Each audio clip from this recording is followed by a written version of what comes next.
क्या होती है, साख किस चीज़ को कहते हैं, उसके क्या क्या फीचर्स होते हैं, कितने प्रकार की जो है गुडविल होती है, साख कितने तरीके की होती है, और उसको जो है कैसे कैसे हम कैलकुलेट कर सकते हैं। ठीक है, उसको कैलकुलेट करने के कितने मेथड्स होते हैं। तो सबसे पहले तो हम बात करते हैं कि भाई गुडविल जो है होती क्या है। हमने अगर आपने क्लास 11th के अंदर भी जो बेसिक टर्म्स पढ़ी थी, वहाँ पे भी इस वर्ड को बहुत बारी जो है आपने सुना होगा कि गुडविल जो है वो क्या होती है। वहाँ पे भी आपने चैप्टर नंबर 2 का जो नाम था जिसमें हमने बेसिक टर्म्स पढ़ी थी अकाउंट्स की, वहाँ पे भी जो है ये वर्ड आया होगा। तो गुडविल देखिए, मैं यहाँ पे पहले एक डेफिनेशन लिखता हूँ, तब आपको जो है समझ में आएगा कि ये क्या कहना चाह रहा है।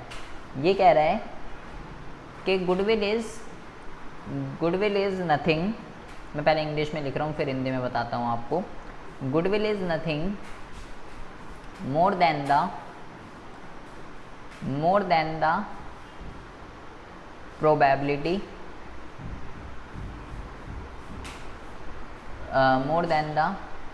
probability that the old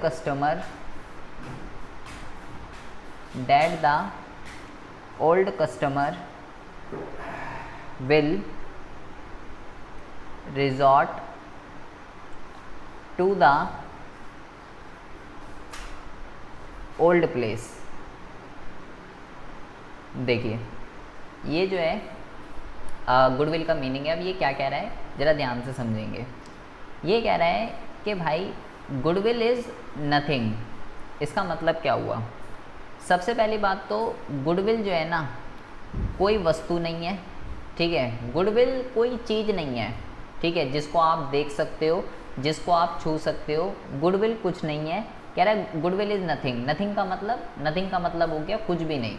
goodwill कुछ भी नहीं होती है, कोई गुड्स नहीं है, कोई सर्विस नहीं है, कोई व्यक्ति नहीं है, कोई बंदा नहीं है। ठीक है, कि आप इसको देख सकते हो किसी बंदे को, कोई ऑर्गेनाइजेशन नहीं है, कुछ नहीं है। गुडविल का मतलब क्या होता है, साख का मतलब क्या होता है। एक मिनट रुको ज़रा, एक मिनट रुकिए। तो वो कह रहा है कि गुडविल जो है ना वो कुछ भी नहीं है, कोई गुड्स नहीं है, कोई व्यक्ति नहीं है, कोई ऑर्गेनाइजेशन नहीं है। गुडविल का मतलब क्या है, गुडविल को मैंने बोला भाई हिंदी में साख कहते हैं। गुडविल का मतलब है जो भी आपकी ऑर्गेनाइजेशन है उसकी मार्केट के अंदर क्या रेपुटेशन है।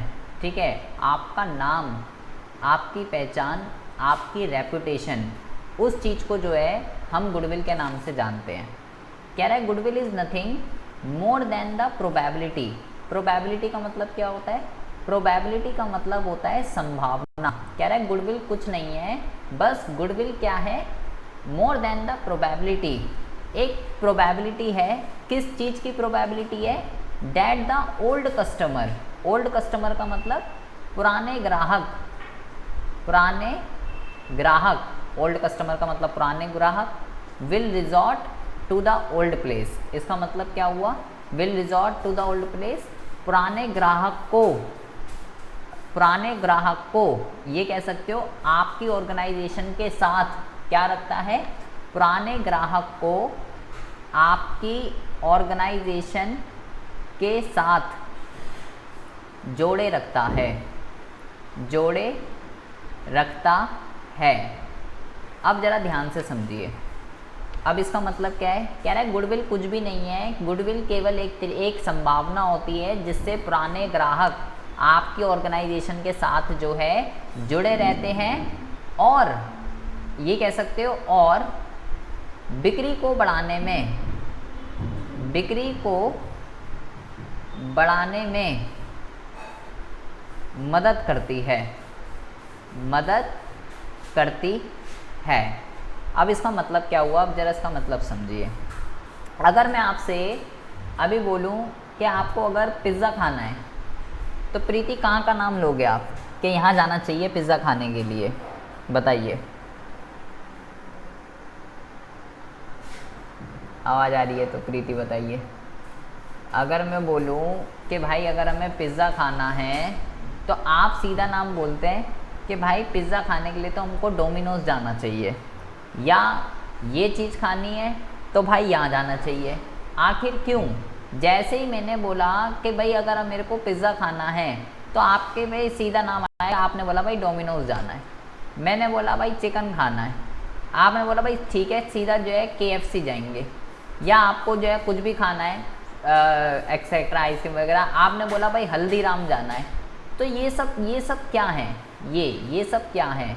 ये ऑर्गेनाइजेशन तो कभी आपके पास नहीं आई कि भाई आपको अगर ये खाना है तो हमारे पास आइए, ये खाना है तो हमारे पास आइए। आपने कभी ना कभी इन ऑर्गेनाइजेशन का क्या करा है, इन ऑर्गेनाइजेशन का प्रोडक्ट यूज़ किया है।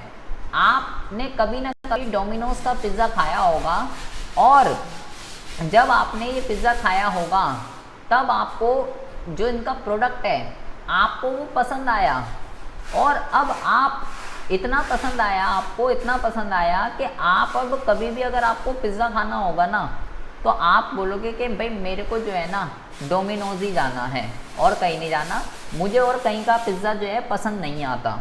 तो ये चीज़ क्या है, इस ऑर्गेनाइजेशन ने आपको जो प्रोडक्ट चाहिए था वो प्रोडक्ट आपको अवेलेबल कराया, क्वालिटी के साथ, टेस्ट के साथ अवेलेबल कराया, और इतना अच्छा अवेलेबल कराया कि भाई आप अब बार बार जो है ना उसी ऑर्गेनाइजेशन के पास जा रहे हो उस प्रोडक्ट को लेने के लिए।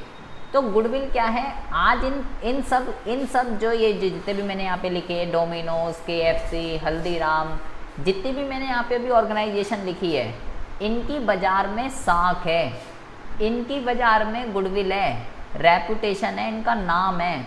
ये नाम कैसे बना है, ये ग्राहकों को, कस्टमरों को अच्छे गुड्स अवेलेबल करा के जो कस्टमर चाहता है वो इन्होंने अवेलेबल कराया, तब जाके इन्होंने मार्केट में अपनी गुडविल, अपनी रेपुटेशन, अपनी साख बनाई है। और इस चीज़ से कह रहा है goodwill is nothing more than the probability that the old customer will resort to the old place. और इस चीज़ से जब इन्होंने कस्टमर्स को सेटिस्फाई किया तो वो जो उनके पुराने कस्टमर हैं वो अब जो उनके पुराने कस्टमर हैं वो पुराने उन्हीं के पास रहेंगे, कहीं जाएंगे नहीं अब दूसरे के पास।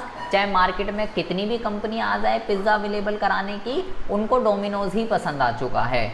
और पुराने कस्टमर, गुडविल क्या करती है, गुडविल आप पुराने कस्टमरों को ऑर्गेनाइजेशन के साथ जोड़ के रखती है, और साथ के साथ नए कस्टमरों को भी आपकी तरफ अट्रैक्ट करती है। भाई पुराना कस्टमर, अगर कोई बंदा बोलेगा भाई पिज़्ज़ा खाना है, तो वो उसको रिकमेंड करेगा कि तू जो है ना उसका खाइयो, उसका जो है मैंने खाया था बहुत ही अच्छा था, तो एक बारी तो उसका पिज़्ज़ा जो है ट्राई करना। तो इस चीज़ को हम गुडविल कहते हैं। गुडविल कुछ नहीं है, साख कुछ नहीं है, साख ऑर्गेनाइजेशन का नाम, ऑर्गेनाइजेशन की रेपुटेशन को जो है गुडविल कहते हैं बस। अगर हम बात करते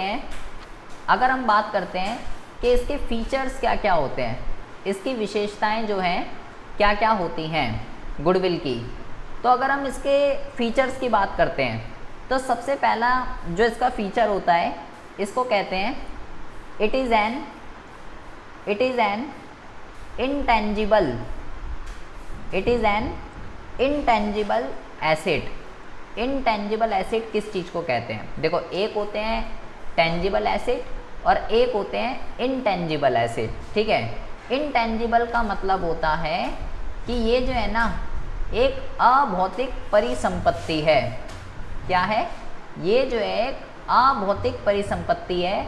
अभौतिक परिसंपत्ति का मतलब, इनटेंजिबल का मतलब जिसको हम देख नहीं सकते, जिसको हम छू नहीं सकते, केवल महसूस कर सकते हैं, उस चीज़ को हम क्या कहते हैं, उस चीज़ को हम जो है इनटेंजिबल एसेट कहते हैं। तो भाई अगर मैंने बोला गुडविल का है, मैंने बोला भाई गुडविल का मतलब होता है ऑर्गेनाइजेशन के नाम, रेपुटेशन, ये सब चीज़ें। गुडविल कोई वस्तु नहीं है, कोई गुड नहीं है, कोई बंदा नहीं है, कोई ऑर्गेनाइजेशन नहीं है। अब गुडविल का नाम, रेपुटेशन, उसको आप देख नहीं सकते, उसको आप छू नहीं सकते, उसको आप केवल फील कर सकते हो, उसको आप जो है केवल महसूस कर सकते हो। तो इसकी सबसे पहली विशेषता क्या होता है, इसकी सबसे पहली विशेषता ये है कि एक अभौतिक परिसंपत्ति है, ये जो है इनटेंजिबल एसेट है। दूसरा जो इसका फीचर होता है इसको हम कहते हैं it can not have an existence. It can not have an existence, यहाँ पे हम लिखते हैं separate from that of an organization. Of an organization. इसका क्या मतलब हुआ? इस पॉइंट का ये मतलब हुआ कि ये कह रहा है कि जो गुडविल होती है ना, जो साख होती है ना, उसको आप ऑर्गेनाइजेशन से अलग नहीं कर सकते। क्या हुआ इसका मतलब? इसका मतलब ये है कि साख को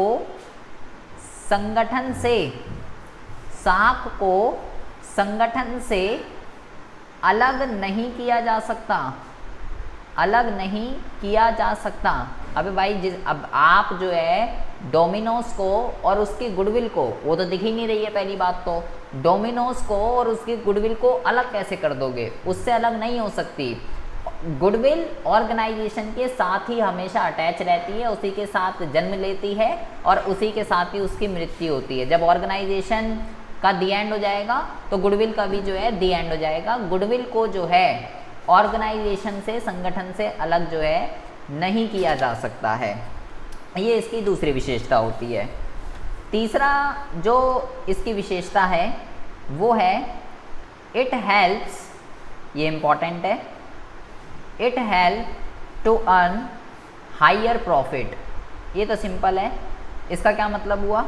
कह रहा है ये जो है ना संगठन को अधिक लाभ कमाने में मदद करती है। क्या करती है ये? यह संगठन को अधिक लाभ कमाने में, अधिक लाभ कमाने में, अधिक लाभ कमाने में मदद करती है। क्योंकि मैंने आपको क्या बोला? मैंने आपको ये बोला कि गुडविल क्या है? गुडविल इज़ नथिंग, गुडविल कुछ नहीं होती। गुडविल केवल ऑर्गेनाइजेशन की रेपुटेशन, उसका नाम होती है, जो पुराने कस्टमरों को ऑर्गेनाइजेशन के साथ जोड़े रखती है और नए कस्टमरों को भी अपनी तरफ अट्रैक्ट करती है। पुराने कस्टमर उस ऑर्गेनाइजेशन को छोड़ के कहीं जाते नहीं हैं, वो बार बार प्रोडक्ट उसी ऑर्गेनाइजेशन से बाय करते हैं और इसके साथ साथ नए कस्टमरों को भी अपनी तरफ अट्रैक्ट करती है, जिससे सेल बढ़ती है। और सेल जब बढ़ती है तो भाई ऑर्गेनाइजेशन को जो है सीधा सीधा लाभ जो है, लाभ के अंदर वृद्धि हमको देखने के लिए मिलती है। इसके अलावा इसका जो चौथी विशेषता है तो ये कह रहा है it's value depend upon, it's value depends on the subjective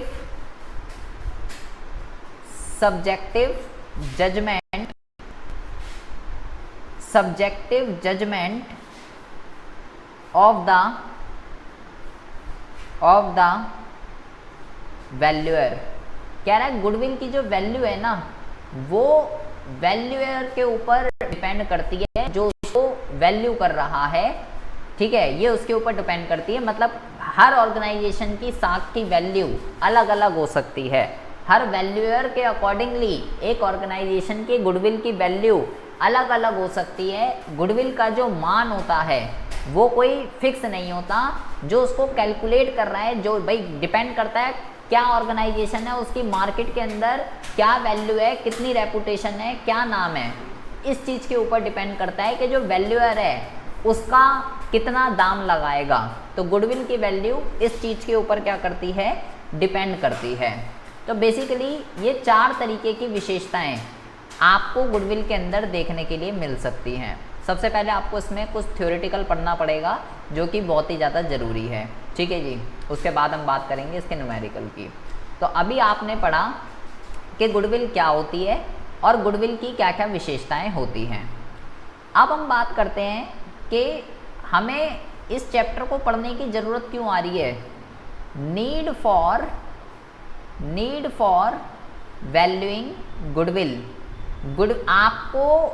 आपको गुडविल को जो है कब कब कैलकुलेट करना पड़ता है, गुडविल की वैल्यू को कब कब आपको जो है कैलकुलेट करना पड़ेगा, ये आपको ज़रा समझना है। इस चैप्टर को पढ़ने की ज़रूरत क्या है? देखिए, जब भी पार्टनरशिप के अंदर, साझेदारी के अंदर कुछ भी छोटा मोटा कुछ भी चेंज आएगा तो आपको गुडविल को कैलकुलेट करना पड़ता है। जैसे कि आने वाले हमारे जितने भी चैप्टर्स हैं, इसके बाद के हमारे जितने भी चैप्टर है, जैसे हमारा जो इसका अगला चैप्टर है उस चैप्टर का नाम है change in profit sharing ratio. जब पार्टनर्स के बीच में जब साझेदारों के बीच में उनका प्रॉफिट शेयरिंग रेशो चेंज हो रहा होता है। टॉपिक का नाम है गुडविल को कब कब कैलकुलेट करना पड़ता है, क्यों जरूरत पड़ती है गुडविल को कैलकुलेट करने की। तो जब साझेदारों के बीच में प्रॉफिट शेयरिंग रेशो, लाभ हानि का अनुपात चेंज हो रहा होता है तो भाई गुडविल को कैलकुलेट करने की ज़रूरत पड़ती है। जैसे कि मान लीजिए ए और बी पहले जो है 3:2 में पार्टनर थे, अब इन्होंने डिसाइड किया कि भाई अब तो हम 2:3 में पार्टनरशिप करेंगे, साझेदारी करेंगे। तो जब साझेदार अपना लाभ हानि का अनुपात चेंज कर लेते हैं, अपना प्रॉफिट शेयरिंग रेशो चेंज कर लेते हैं, तो भाई आपको गुडविल को कैलकुलेट करना पड़ जाता है, सबसे पहली सिचुएशन। दूसरा, when new partner is admitted. और कब कब कैलकुलेट करना पड़ जाता है, जब भी साझेदारी के अंदर कोई नया पार्टनर का एडमिशन होता है। कोई भी पार्टनर थे 3:2 में, ए और बी पार्टनर थे 3:2 में, अब एक पार्टनर और जुड़ रहा है सी। तो जब भी किसी पार्टनर का एडमिशन होता है तो आपको भाई गुडविल को कैलकुलेट करना पड़ जाता है। इसके अलावा अगर कोई पार्टनर व्हेन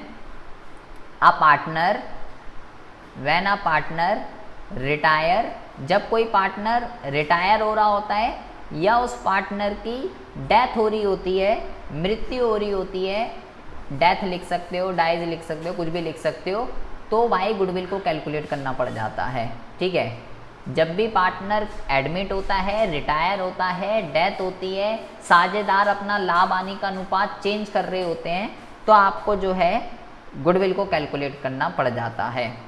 या इसके अलावा जब पार्टनरशिप जो है सोल्ड हो रही होती है, बिक रही होती है। सोल्ड का मतलब बिकना। जब आपकी पूरी की पूरी फर्म जो है वो बिक रही होगी तो आपको जब ख़त्म हो रहा है मामला सब कुछ, तो भाई ये सबको जो है आपको कैलकुलेट करना पड़ जाएगा। आपकी संगठन की, आपकी ऑर्गेनाइजेशन की क्या वैल्यू है, क्या गुडविल है आपकी। तो ये जो टॉपिक है कि need for valuing goodwill, goodwill की ज़रूरत कब कब पड़ती है, गुडविल को ये मुद्दा हमें कहाँ कहाँ पढ़ना पड़ेगा। तो आगे जितने भी चैप्टर्स आएंगे, ये आने वाला चैप्टर है हमारा चेंज इन रेशो, ये उसका अगला चैप्टर है एडमिशन, ये उसका अगला चैप्टर है रिटायरमेंट डेथ, ये उसका अगला चैप्टर है हमारा जब सब कुछ दी एंड हो रहा होगा। तो ये सारे वो केसेस हैं जब आपको गुडविल को कैलकुलेट करना पड़ जाता है। जब भी इसको कहते हैं कि भाई जब भी साझेदारी के अंदर, जब भी पार्टनरशिप के अंदर कुछ भी चेंज होता है, जो चेंज हो रहा है ना, चाहे वो प्रॉफिट शेयरिंग चेंज हो रहा हो, चाहे वो पार्टनर का एडमिशन हो रहा हो, रिटायरमेंट हो रही हो, डेथ हो रही हो, साझेदारी के अंदर चेंज हो रहा है। तो जब भी साझेदारी के अंदर, पार्टनरशिप के अंदर चेंज होता है तो आपको गुडविल को कैलकुलेट करना पड़ जाता है। अभी हम बात करेंगे कि भाई इसको कैसे कैलकुलेट किया जाता है, जो हमें इस चैप्टर के अंदर समझना है, जो इसका मेन मुद्दा है। उससे पहले हम बात करते हैं कि गुडविल जो है, टाइप्स ऑफ गुडविल जो है वो कितने तरीके की होती है, इसके प्रकार की हम बात कर रहे हैं, इसके क्लासिफिकेशन की। इसके अगर हम प्रकार की बात करते हैं, टाइप की बात करते हैं, ये इंपॉर्टेंट है, एग्जाम में बहुत बारी पूछा जाता है। ठीक है, ये जो है 2 तरीके की होती है। सबसे पहली जो गुडविल होती है उसको हम कहते हैं परचेज्ड गुडविल। कौन सी होती है सबसे पहली जो गुडविल होती है उसको हम कहते हैं परचेज्ड गुडविल। परचेज गुडविल कौन सी होती है, जैसे कि एक एग्जांपल से हम इसको समझते हैं। इसको मतलब ये बोलेंगे खरीदी हुई साख। परचेज गुडविल को हिंदी में क्या बोलेंगे, वो साख जो आपने खरीदी है। जैसे मान लीजिए एक लड़की है, इसका नाम सुरभि है। ठीक है जी, सुरभि का एक बिजनेस है जिसका नाम है ABC। और एक और लड़की है, इसका नाम है प्रीति। प्रीति जो है सुरभि का बिजनेस खरीदना चाहती है, ये ABC का। और बिजनेस के अंदर 2 चीज़ें होती है भाई, एक होता है एसेट, परिसंपत्तियाँ, और एक होती है लाइबिलिटी, दायित्व जिसको कहते हैं। मान लीजिए इसके पास 5 लाख के एसेट हैं और 1 लाख की लाइबिलिटी है, तो इसके बिजनेस की वैल्यू कितनी है, उसके लिए आपको क्या निकालना पड़ेगा, उसके लिए आपको नेट एसिड को कैलकुलेट करना पड़ता है, या नेट वॉर्थ भी कह सकते हो। कैसे निकलता है ये? सारे एसिड में से लाइबिलिटी को माइनस कर दीजिए, तो कितना आएगा? तो आएगा 4 लाख रुपए। मतलब इसके बिजनेस की, इसका ये बिजनेस था ABC, इसके बिजनेस की जो वैल्यू है ना वो 4 लाख रुपए है। लेकिन प्रीति इस 4 लाख रुपए के बदले में प्रीति इसको जो है, इसका बिजनेस 6 लाख रुपए में खरीदने के लिए तैयार है। 6 लाख रुपए में खरीदने के लिए रेडी है कि मैं 6 लाख रुपए जो है आपको दे रही हूँ आपके बिजनेस के। उसके बिजनेस की जो वैल्यू है वो 4 लाख है, लेकिन वो 6 लाख रुपए देने के लिए तैयार है। 2 लाख इस अमाउंट को क्या कहते हैं? जितने रुपए में आपका बिजनेस खरीदा जाता है उस अमाउंट को जो है परचेज कंसिडरेशन के नाम से जाना जाता है। ठीक है, जितने रुपए में कोई आपका बिजनेस खरीदता है। तो भाई आपके बिजनेस की वैल्यू है 4 लाख, दूसरा बंदा आपको 6 लाख दे रहा है। अबे तो 2 लाख रुपए किस बात के दे रहा है? 2 लाख रुपए जो यहाँ पे एक्स्ट्रा जा रहे हैं, जो यहाँ 2 लाख रुपए का जो गैप आ रहा है, उस गुडविल को हम क्या कहते हैं? वो आपको गुडविल के पैसे दे रही है। इस गुडविल को हम जो है ना परचेज गुडविल के नाम से जानते हैं। तो परचेज गुडविल होती है खरीदी हुई गुडविल। जब कोई बंदा किसी दूसरे बंदे का बिजनेस खरीदता है और उसके बिजनेस की जितनी वैल्यू है, वैल्यू कैसे निकलती है? एसिड में से लाइबिलिटी को घटा के, तो नेट एसिड निकल के आते हैं, तो हमें उस बिजनेस की वैल्यू पता चल जाती है। और खरीदने वाला उससे ऊपर जितने भी आपको पैसे देता है उस चीज़ को परचेज कंसिडरेशन के नाम से जाना जाता है। और जितने ऊपर पैसे दे रहा है उसी का जो डिफरेंस होता है, purchase consideration minus net acid,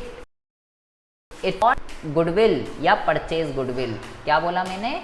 purchase consideration और नेट एसिड का जो डिफरेंस है। भाई ये 2 लाख कैसे आया था? 6 में से 4 को माइनस कर दिया तो 2 लाख आ गया था। ठीक है, तो ये जो 2 लाख है ये परचेज गुडविल कहलाती है।